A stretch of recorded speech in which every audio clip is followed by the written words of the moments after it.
Di dialog di balik manuver politik Jokowi kita lanjutkan kembali. Bung Bas, ini kalau kita bicara soal rencana safari politiknya Jokowi, ini siapa yang pertama kali memprakarsai sebetulnya? Ya, pertemuan antar tokoh-tokoh politik ini pertama kan diawali dengan pertemuan pimpinan lembaga-lembaga di parlemen, Pak Zulkifli Hasan, Pak Irman Gusman, ya. Pak Setia Novanto bersama dengan pimpinan MPR yang lain bertemu dengan Pak Jokowi secara spontanitas.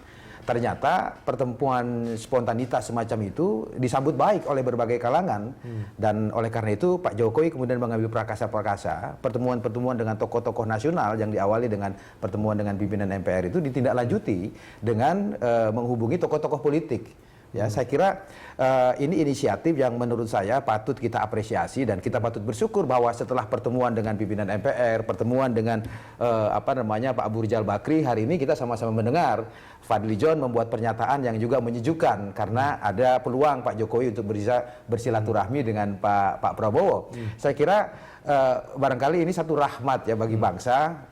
Beberapa hari terakhir ini atmosfer politik kita semakin membaik dan kita harapkan sikap-sikap kenegarawanan ini akan terus tumbuh dan berkembang. Rencana pertemuan ini dikoordinasikan nggak, dikomunikasikan nggak dengan partai-partai politik pendukung? Otomatis, automatically saya kira Pak Jokowi adalah seorang yang bekerja dalam teamwork ya. Beliau tahu persis bahwa di dalam konteks kerja politik tidak ada kerja individual, yang ada adalah kerja tim.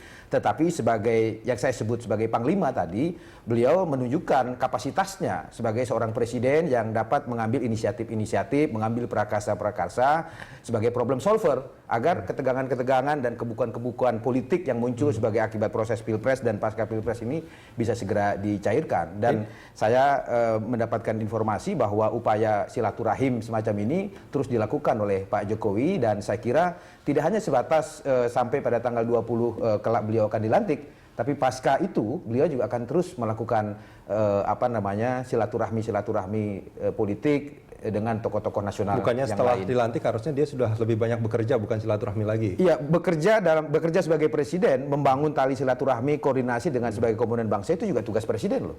Menciptakan suasana yang kondusif, suasana yang nyaman, yang tentram kan dimulai dari para pemimpinnya.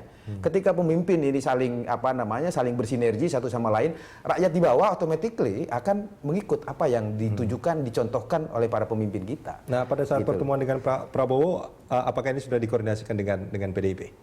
Otomatis, tadi saya katakan setiap langkah yang diambil oleh Pak Jokowi itu selalu dari PDIP dikoordinasikan. Akan ada yang diwakili oleh PDIP nanti?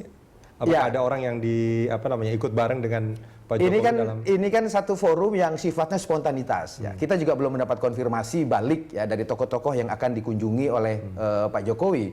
Sehingga oleh karena itu di tengah kesibukan seluruh pimpinan-pimpinan PDI Perjuangan dan pimpinan partai politik lain termasuk di rumah transisi, ketika ada respon untuk bertemu, bisa saja Pak Jokowi tiba-tiba sendiri, bisa saja didampingi oleh Pak Sekjen partai, oleh Mbak Puan atau yang lainnya, begitu. Sifatnya adalah insidentil, tetapi yang paling pokok adalah Pak Jokowi langsung yang akan menghadiri pertemuan tersebut. Dan pertemuan itu hanya sekedar untuk menanyakan apa kabar, bagaimana kesehatan selama ini?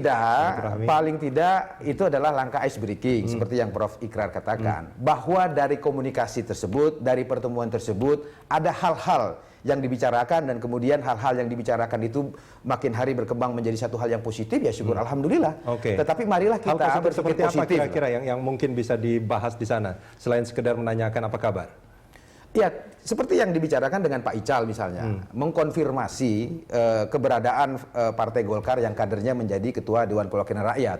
Pak Jokowi dalam kapasitasnya sebagai Presiden Republik Indonesia, sebagai Kepala Pemerintah Nasional, sebagai Kepala Eksekutif di negara ini, ingin mengkonfirmasi apakah pihak legislatif yang akan dipimpin dan sudah dipimpin oleh Pak Setia Novanto yang notabene adalah kader Golkar juga akan dapat beriringan di dalam rangka membangun koordinasi antar lembaga negara. Karena itu perintah Undang-Undang Dasar kita. Tidak bisa eksekutif bekerja sendiri, sisi lain tidak bisa juga parlemen bekerja sendiri. Karena sistem sistem pembagian kekuasaan kita, trias politika kita ini kan tidak berlaku secara rigid ya. Karena antar lembaga negara itu masing-masing saling bergantungan gitu. Baik.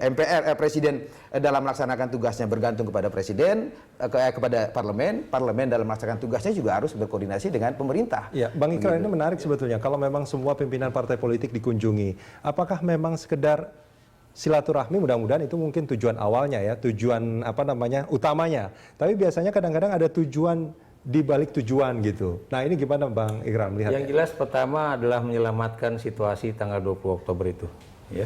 Itu tujuan Pertama ya. Utama ya. Yang kedua tentunya bagaimana masa depan dari politik Indonesia sendiri ya. Memang tidak ada tawaran politik, tapi menanyakan misalnya Bung Rudi, Anda posisinya sekarang di mana? Nah, itu kan udah menjadi suatu... Itu bahasa politik ya? Itu kan bahasa politik misalnya, oh saya belum tahu nih, jangan-jangan saya juga bisa pindah. Oh, ya, itu baru kemudian ada deal. Tapi kalau kemudian kalau Anda mengatakan, enggak, saya kelihatannya udah nyaman di sini. Oh ya, nyaman silakan. Di Berita Satu gitu kan? Iya misalnya kan. Dan kemudian, oh ya udah kalau gitu Anda profesional aja ya. Anda menjalankan tugas Anda sebagai presenter, tapi saya juga punya tugas juga sebagai seorang narasumber misalnya kan gitu kan. Jadi itu yang saya pikir menjadi suatu Artinya hal yang tergantung cukup pada penting. jawaban dari Pak Prabowo misalkan. Kalau dia memang memberikan jawaban-jawaban yang memungkinkan, memberi potensi, memberi peluang.